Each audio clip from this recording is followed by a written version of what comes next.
Beaucoup d'éloges à l'égard de la gouverneure du Lualaba. On a vu de nombreux ouvrages inaugurés par le président de la République. On voit la fierté de cette dame par rapport à son travail et puis tout le monde est content. Mais quand je regarde tout ça, il y a une interrogation que je me pose. Qu'est-ce qui se passe à Kinshasa? Encore ce matin, il y a eu des pluies diluviennes qui ont commencé tard dans la nuit jusqu'à ce matin et qui ont presque tout emporté sur leur passage. Cette pluie, c'est vrai que ça fait déjà 3 mois que les Quinois sont en insécurité totale.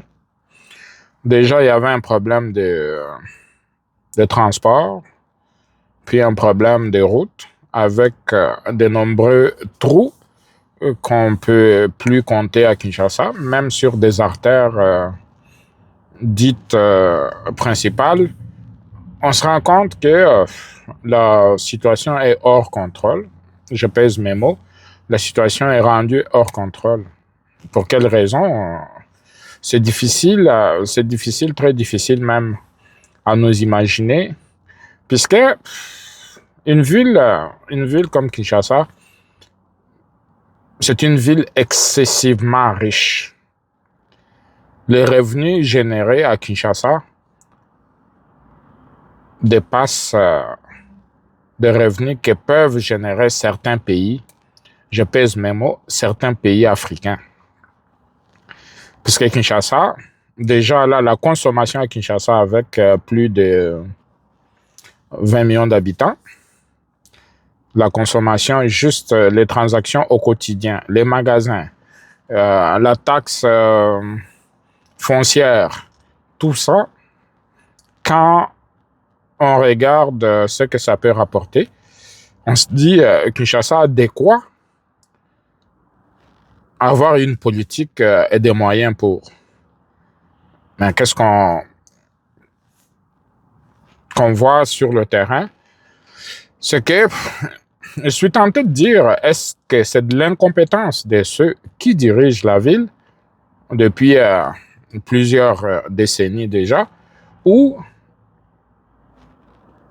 il y a une autre raison, puisque on peut pas vraiment parler sur le plan financier que Kinshasa manque de moyens par rapport à la province du Lualaba.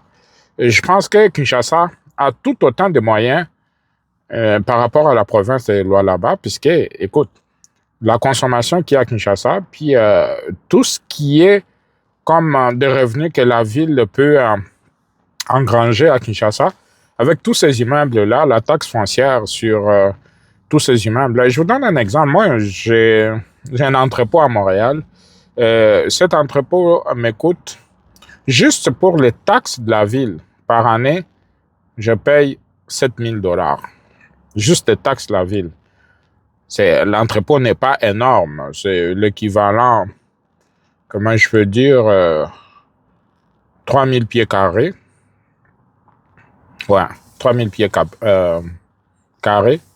Et je paye presque 7 000 $. Et des entrepôts comme le mien, là, il y en a des milliers sur le territoire de la ville de Montréal.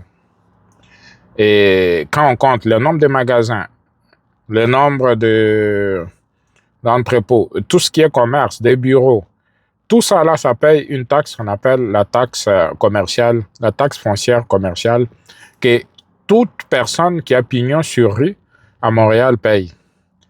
Et rien qu'avec cette taxe-là, ça génère des milliards de dollars.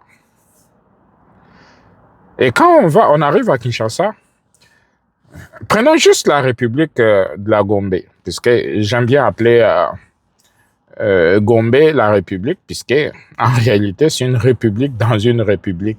Juste la commune de la Gombe, si on regarde le nombre des habitations des habitations luxueuses, des appartements luxueux, des taxes foncières que ces appartements peuvent générer, des magasins, des bureaux. Rien qu'en prenant tout ça, la ville a de quoi avoir la politique de le moyen de sa politique. Mais sauf que, qu'est-ce qu'on remarque? On se rend très bien compte que tout ça là, je ne sais pas si c'est collecté ou si c'est collecté où passe l'argent. Puisqu'on ne peut pas s'imaginer qu'une ville comme Kinshasa ne puisse pas avoir un service d'entretien, ne fût-ce que des routes. Les routes sont très mal entretenues, sinon pas entretenues. Des trous se créent à gauche, à droite, même à des endroits qui sont stratégiques de la ville. Tu arrives juste en face de l'hôtel de ville de Kinshasa, le bureau du gouverneur lui-même, et tu te rends compte qu'il y a des trous partout. Et par où passe le gouverneur? Une question s'est posée. Et là, l'ensemble de tout ça, là, puis ça fait mal à la tête. On n'arrive pas à comprendre comment on n'est pas capable d'avoir un budget conséquent et de le gérer comme du monde. Puisque la ville de Kinshasa est capable de générer un très haut budget. Et ce budget peut faire ce à quoi les simples citoyens s'attendent. Aujourd'hui, il y a des rues qui sont pratiquement impraticables ce matin et des gens qui peuvent plus sortir leurs autos. J'ai vu des vidéos des gens qui peuvent plus sortir leurs autos de chez eux juste à cause des inondations puisque les routes sont coupées. Puis là où hier soir, tu rentres tout bonnement chez toi avec ton auto, tu te réveilles le matin, tu es comme en otage là, puis tu peux plus sortir de chez toi parce que la route a été coupée complètement, puis il n'y a plus même, et on se demande même combien de temps ça va prendre pour que tu sortes ton auto de là, puisque la route est complètement hors d'usage et ça va prendre plusieurs semaines pour pouvoir, je m'excuse, arranger la situation. Et ça, on se pose des questions. Et même ça, si on arrive à arranger, mais si on ne le fait pas, qu'est-ce que ça va donner? Là, c'est que si on le fait au plus vite possible, ça va prendre quelques semaines. Et si on le fait comme on le sait très bien, la façon dont ça se fait à Kinshasa, c'est que ça peut prendre 2 mois et la personne va avoir son auto puis être bloquée à l'intérieur de sa parcelle. Et j'ai vu même des vidéos de certains de nos concitoyens qui ont frôlé la mort ou qui se sont retrouvés comme isolés sur une île qui s'accroche à un panneau pour ne pas couler. Donc tout ça là, et les secours ne sont jamais arrivés. Je ne sais même pas si les secours sont arrivés puisque rendu la journée, on n'a pas été capable d'intervenir rapidement pour aller sortir ces personnes coincées au milieu de nulle part avec des vagues d'inondation où l'eau, avec la force, la vitesse que l'eau génère quand dans des conditions pareilles. Et ces personnes-là sont restées coincées comme... et les gens les regardent à distance et ils ne sont pas capables d'arriver là où elles sont pour être secourues. Et du côté de la police ou de la ville, on ne peut rien. On attend que les eaux baissent pour qu'on puisse finalement les libérer de là. Et ça, c'est incroyable. On ne peut pas comprendre dans une ville comme Kinshasa, on puisse... on n'est pas dans un coin perdu de la République. Là, on est en pleine capitale et surtout la capitale qui génère le plus de revenus au Congo. Puisqu'en termes de population, de consommation, puis de transactions financières qui se font, Kinshasa n'a pas d'égal au Congo. Et je peux dire même, c'est parmi les 5 villes qui génèrent le plus de revenus, Kinshasa est dedans en Afrique. Mais qu'est-ce qu'on fait avec ces revenus? Où est-ce qu'on va les chercher vraiment? Puisqu'on ne peut pas comprendre tout ça, puis sincèrement, ça fait très mal quand on considère que des élections doivent avoir lieu, que des gens peuvent élire des représentants qui, en réalité, ne font rien. Je peux bien dire, ne font rien, puisque, écoute, une ville où il n'y a plus de routes présentement, là, présentement, on essaye de patcher du mieux qu'ils peuvent, mais ça, c'est tout le temps. Ils arrivent trop peu, trop tard. Puisque quand ces petits trous-là commencent, si on n'est pas capable d'embaucher des entreprises qui vont faire la surveillance des routes et l'entretien des routes à chaque fois qu'il y a le moindre trou possible, je ne pense pas qu'on se retrouverait dans la situation dans laquelle on est rendu maintenant. Et moi, j'ai de la difficulté à comprendre, et ce qui nous met dans ces troubles, c'est notre système de gouvernance et d'élection.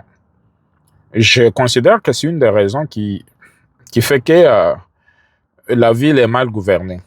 Souvenez-vous, pratiquement presque un an avant les élections, plus personne ne s'occupe de travailler pour la ville.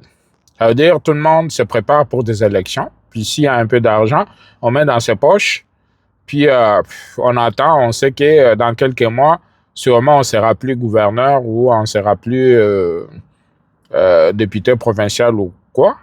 Et là, donc, et je peux même pas parler de députés provinciaux puisque ils gèrent pratiquement rien. On parle de l'hôtel de ville et du gouverneur. Et eux, tous les capitaux qui sont générés, on ne regarde plus le travail qu'on doit faire, l'entretien des routes, l'assainissement et tout ce qui va avec. Non, on regarde les élections. Puisqu'on sait qu'après les élections, il y a de fortes chances que ce ne soit plus la même personne qui revient. Donc, on met dans les poches. Une fois les élections faites, on est maintenant en attente d'élections de gouverneurs, puisque c'est les députés provinciaux qui doivent élire le gouverneur. Et là aussi, on commence un autre problème, c'est que les gens doivent corrompre à gauche, à droite, et puis pendant ce temps, la ville est abandonnée. Ça veut dire des petits trous qui avaient commencé il y a 6 mois, rendus là, sont devenus des cratères, et puis il n'y a personne qui s'en occupe. Pendant ce temps-là, tout le monde regarde, on va élire le nouveau gouverneur, on va élire, puis ainsi de suite. Puis là, il se passe, après l'élection, il se passe pratiquement 6, 7, 8 mois avant qu'on puisse installer le nouveau gouverneur, qu'il puisse nommer ses ministres et puis qu'il puisse installer le cabinet. Et là, entre le moment de l'autre année électorale, la dernière année qui n'avait pas été comptabilisée, puisque tout le monde était focalisé sur comment s'en sortir pour les prochaines élections, et surtout, sachant qu'ils ne vont pas revenir, donc, ils n'ont rien fait. Et ceux qui arrivent doivent attendre pratiquement 6 ou 8 mois avant de pouvoir commencer finalement le travail. Et quand ils arrivent finalement, le budget, les caisses de la ville sont vides, puis il faut qu'ils commencent à regarder à gauche, à droite. Il se passe encore une année. Ce qui se passe présentement illustre très bien mon propos, puisque quand on a commencé, quand Daniel Bumba a été installé, qu'est-ce qui s'est passé? C'est que entre le moment qu'il a effectivement commencé à former son gouvernement, puis a commencé à fonctionner, il n'y avait plus rien dans la caisse. Il faut qu'il se débatte, qu'il négocie avec le gouvernement central pour pouvoir trouver le budget. J'ai appris que dernièrement, ils ont débloqué 41 millions de dollars pour les routes de Kinshasa. Et entre ce moment-là, il ne se passe rien. Et quand il commence, ça veut dire qu'on a on a déjà une année électorale d'écoulée. Et là, il leur reste 2 ans pour travailler. Puisque quand on va arriver en 2028, tout le monde est focalisé sur l'élection 2028. Donc, on arrête de travailler. Cette façon de faire, je pense que quelqu'un qui disait qu'on devait revenir à l'élection de gouverneur, non pas l'élection, mais la nomination de gouverneur par le président de la République, je pense que ça devait nous éviter tous ces cafouillages-là, puisque une fois un gouverneur nommé par le président de la République, il commence son travail immédiatement. Il n'y a plus de tergiversation à faire, il n'y a plus d'attendre d'être élu ou d'attendre. On perd trop de temps dans cet imbroglio pour rien. Et de surcroît, je pense que la meilleure façon, c'est de faire en sorte que l'attribution des contrats, que ce soit d'entretien ou que ce soit pour les poteaux électriques, que ce soit pour les routes, on devait désigner déjà des compagnies privées qui ont des contrats avec la ville et qui vont se voir attribuer des tronçons des villes où ils ont la responsabilité, puis ils sont payés chaque mois et en retour, on s'attend à ce que ces tronçons-là, qui sont, somme toute, capitales, puis qu'on puisse s'en occuper correctement, puisque on ne peut pas comprendre qu'au jour d'aujourd'hui, des gens vont mourir, des gens sont morts cette nuit à cause de la même problématique. Il y a un mois de cela, il s'est passé pratiquement la même chose. Et combien de fois, là, les gens vont vivre, en fait, gouverner, c'est prévoir. Et là, nous, on gère les situations au jour le jour. On patche à gauche, on patche à droite, puis on revient à gauche, puis on revient à droite. Et quand le travail est mal fait, il n'y a pas d'imputabilité, puis il n'y a personne qui paye pour ce qui n'a pas été bien fait, puis on continue comme ça. Donc, je pense très bien que on doit réfléchir à la gestion de nos villes. On doit réfléchir un peu plus clairement comment faire, puisque ça ne peut pas continuer comme ça. Ça ne peut pas continuer comme ça. Aujourd'hui, on encense la gouverneure du Lualaba, mais le gouverneur de Kinshasa ne doit pas dormir là, puisqu'il ne peut pas nous dire là que lui n'a pas de budget. Les revenus sont là, il faut aller les chercher dans les poches de ceux qui doivent à la ville et avoir un budget conséquent qui peut faire en sorte que la capitale rayonne. J'ai vu dernièrement, il y a quelques années, là, Kimbuta qui s'est émerveillé de cette petite bâtisse qu'on appelle l'hôtel de ville qu'ils ont dû construire là. Puis ils appellent ça là. Ben écoute, pour une ville comme Kinshasa, avoir ça là comme le bureau du gouverneur, de l'Assemblée provinciale et toute l'administration, sincèrement, là, ça fait rire, ça fait rire. Et moi, je peux pas comprendre ça, qu'on puisse tolérer cette incompétence-là. Une ville comme Kinshasa, là, avec 20 millions d'habitants, devait avoir un hôtel de ville imposant, avec plus de 200 bureaux, puis une administration, puis quelque chose qui reflète la ville de Kinshasa. Un peu l'équivalent d'un palais du peuple, là, qui serait l'hôtel de ville de Kinshasa. Pas avoir un truc comme ça, là, construit à la hâte, là, puis c'est comme s'il manque l'espace. Allez à Malukula, construisez-nous un hôtel de ville moderne, grand, avec un grand parking, avec tous les services de la ville. C'est pas de l'espace qui manque. Et c'est pas l'argent qui manque.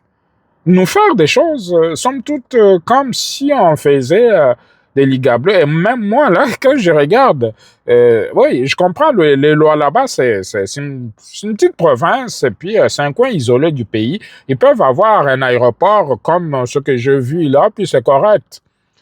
Mais ça, on ne peut pas s'enorgueillir qu'on a un aéroport. Les lois là-bas, là, cet aéroport-là, c'est l'équivalent du supermarché qu'il y a sur le boulevard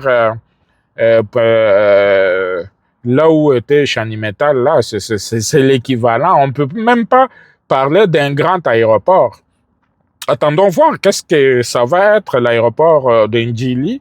Et j'espère qu'ils ne vont pas nous pondre un truc comme ça là, puis dire que voilà, on a construit un aéroport. Il faut qu'on ait un aéroport où on se promène pendant d'un point A au point B à l'intérieur d'un aéroport pendant 30-45 minutes comme à Amsterdam, qui n'est pas une très grande ville, comme certaines villes là, mais je ne vais pas non plus citer Paris, puisque Paris, c'est quand même un des très grands aéroports au monde.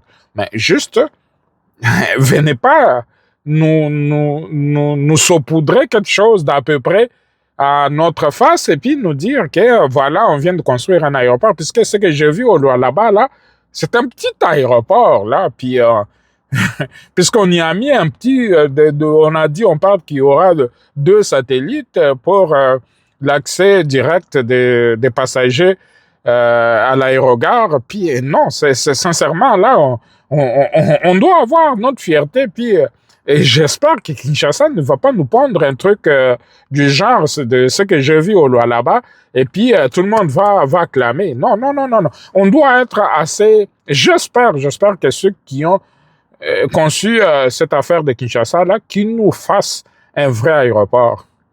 Qu'on arrête de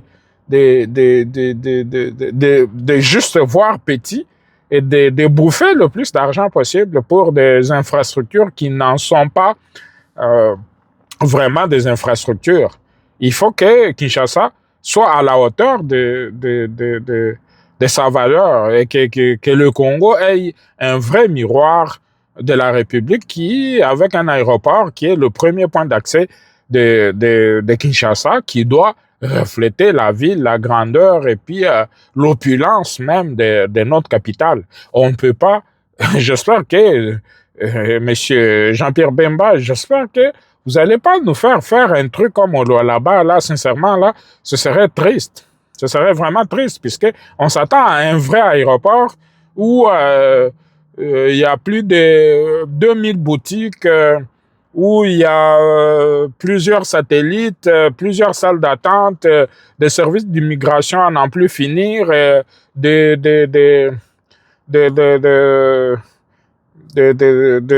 services pour bagages qui en valent la peine. On ne s'attend pas à ce que vous veniez nous faire un truc là, à la hâte, qu'elle soit belle ou quoi là, mais non.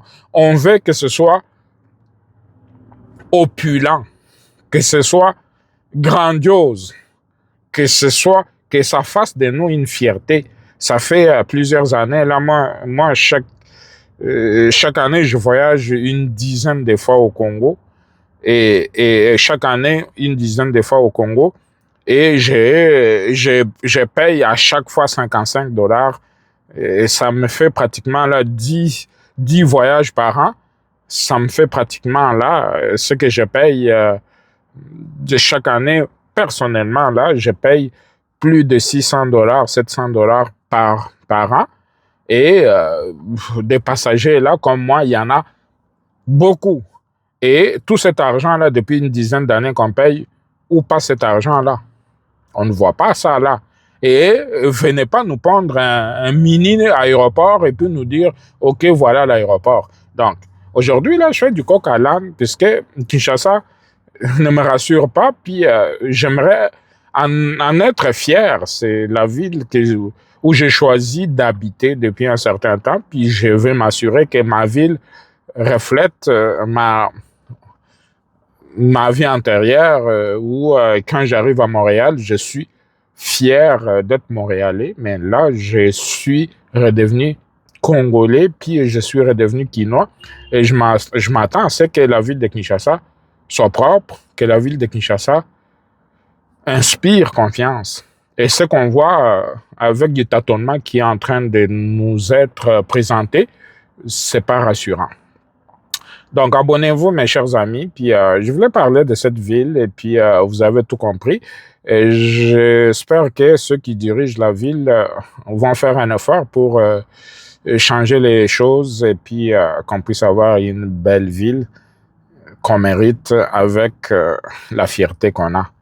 Donc, abonnez-vous, puis on continue à se parler. On parle entrepreneuriat, on parle affaires, on parle de l'enrichissement au Congo, et c'est ce qu'il y a de plus beau.